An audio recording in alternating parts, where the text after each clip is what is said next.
We're at a time where there's a lot of darkness. We're at a time where Washington is messed up. I mean, it's always bad. But right now, the lunatics are running the asylum.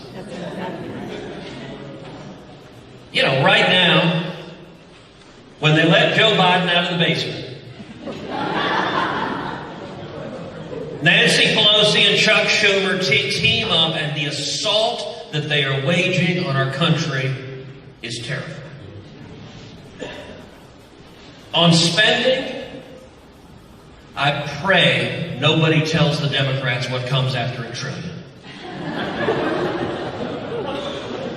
Because it is nuts. A few weeks back, we voted on what they called a $1.9 trillion COVID relief bill. Now, mind you, of that entire bill, 9% was healthcare spending on COVID. 91% was unrelated to that. We stayed up all night fighting against that bill. Thank you. Offering amendment after amendment after amendment. I offered an amendment. Said, all right, you're going to send stimulus checks? How about we don't send stimulus checks to the millions of illegal immigrants in this country?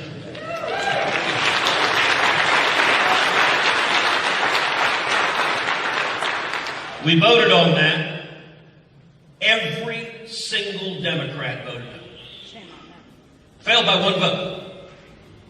If one Democrat had switched his vote, we would not have sent checks to millions of illegal immigrants. Then I introduced another amendment. I said, all right, you want to send illegal immigrants? I get that. You know, there's a new politically correct term for illegal immigrants. It's called undocumented Democrats.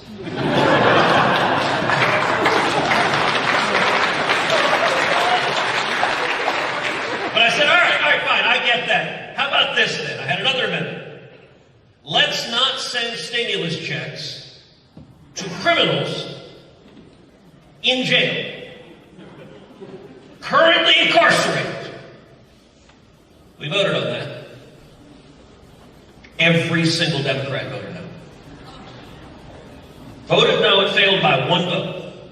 That next week I actually went to the floor. I said, all right, I understand for some bizarre reason you want to send checks to criminals in jail.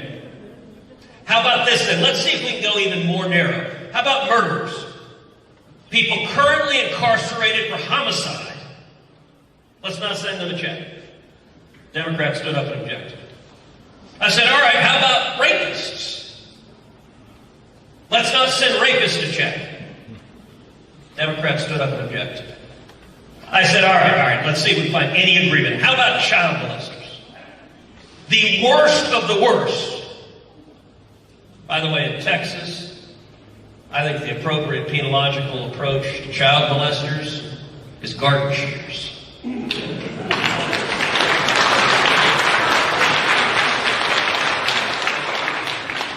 So can't we all just agree, let's not send a $1,400 taxpayer check to child molesters in prison? Nope, Democrats stood up and objected. At your tax dollars at work, those checks are coming. This is nuts. To make two comments. Number one, there's an old saying that those who fail to learn from history are doomed to repeat it. Unfortunately, it does not appear this committee has learned from that saying.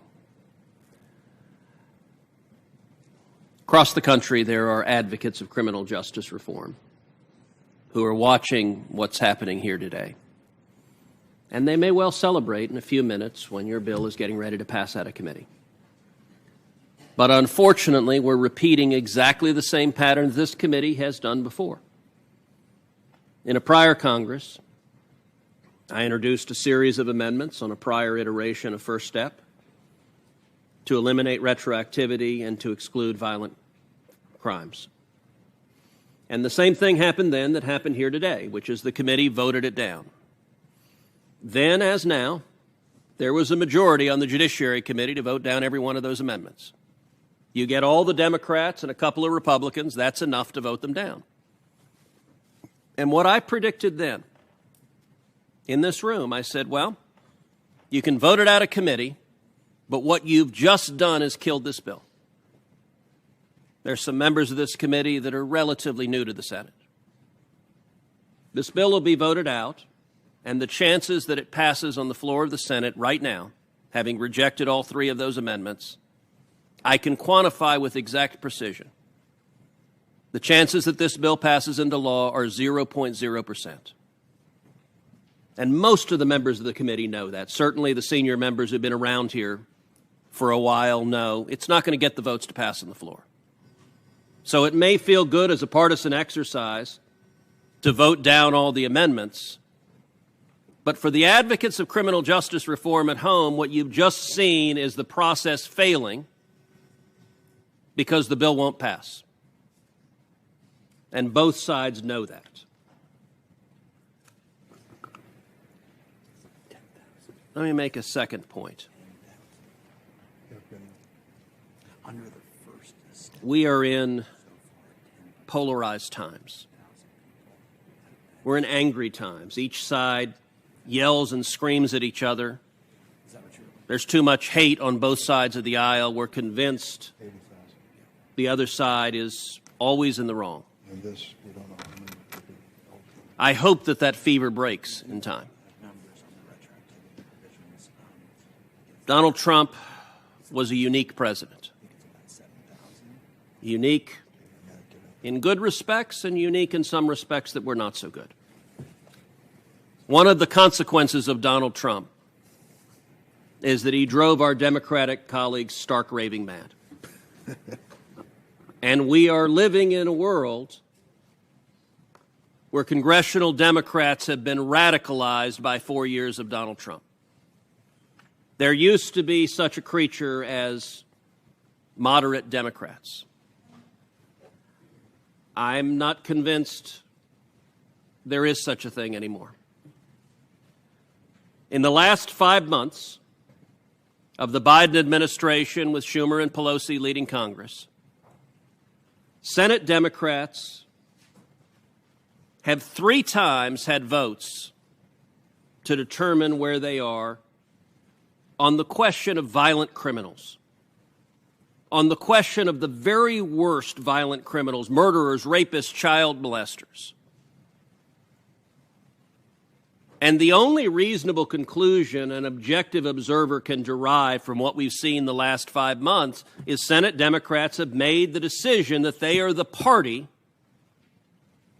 that supports violent criminals. Why do I say that? Because on the floor, when I introduced an amendment to say we should not send stimulus checks, $1,400 checks from the taxpayers to criminals currently incarcerated, to murderers, to rapists and child molesters, every single Democrat voted no. It failed by 1 vote.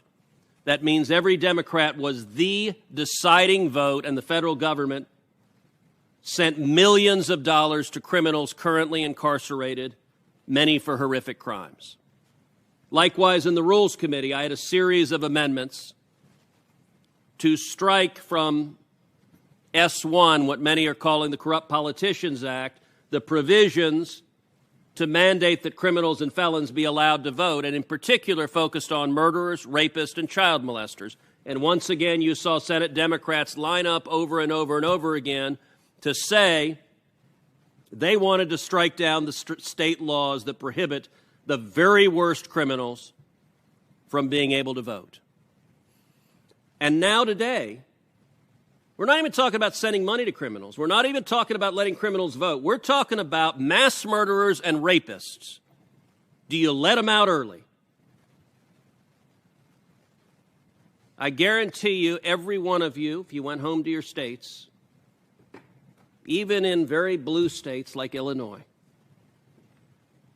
your constituents would be quite astonished that not a single Democrat on this committee is willing to say, let's not let mass murderers out early. That does not reflect moderation. In most prior Senates, there would have been some Democrats who say, well, okay, excluding murderers, excluding rapists, maybe that has some merit. Let's find a middle ground.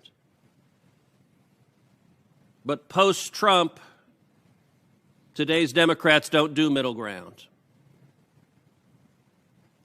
That's unfortunate for criminal justice reform because, as I said, as a consequence of today's votes, we're getting ready to vote on this bill. It'll pass out of committee. You'll get all the Democrats, you'll get a couple of Republicans. And then, in all likelihood, it will never come up on the floor. If it comes up on the floor, it's not getting 60 votes. Doesn't have a prayer of getting 60 votes. First Step Act passed because for a brief moment, Senate Democrats were willing to find a middle ground and compromise, and in particular, accepted my amendments to exclude violent criminals. Unfortunately, that brief moment of reasonableness and common ground seems to have passed us. I think that is unfortunate for the Senate, and it's even more unfortunate for the country. The senator from Texas reminds us of his view of the Democratic Party regularly. That's his right under the rules of the Senate and this committee. But I think if we reflect on what we are working on at this moment and have worked on in this committee, it defies his description. This bill, which he has condemned as some sort of a liberal trope, some departure of radical left Democrats, the bill has broad bipartisan support, including the American Conservative Union, Freedom Works, law enforcement leaders, Association of Prosecuting Attorneys Leadership Conference, and many more. The bill that we are extending and making retroactive was signed into law originally by Donald Trump. It was supported across the board by the Koch brothers, as I mentioned earlier, many conservative leaders, and the reason was basic. We believe that we can do a better job of making Americans safe by having a different standard when it comes to justice and incarceration. Senator Cruz disagrees. That is his right to disagree. But I think when we look at the evidence of the incarceration rates in the United States of America, at least the Senate Judiciary Committee not only has the right, has the responsibility to ask what is going on in America. Why are we filling the prisons more than any other country on earth? Are we that violent? Are we that criminal in our intent and our conduct to expect this to be normal? And are people in prison who frankly have been there too long or never should have been there? We know what's happened with videotapes and DNA. Innocence projects across America are finding people who are sitting on death row for decades were actually innocent, were wrongly prosecuted. Should we care? If you believe in justice, you should. What this bill has basically said was, we are giving some prisoners the right to petition for an opportunity for resentencing. Only an opportunity, no guarantee. And some of them don't have a ghost of a chance of ever seeing that happen. But for some, it will bring real justice. I want to be party to that. I'm ready to take the risk that others, like Senator Cruz, will criticize me for being soft on crime. That goes with the territory, I think, sir.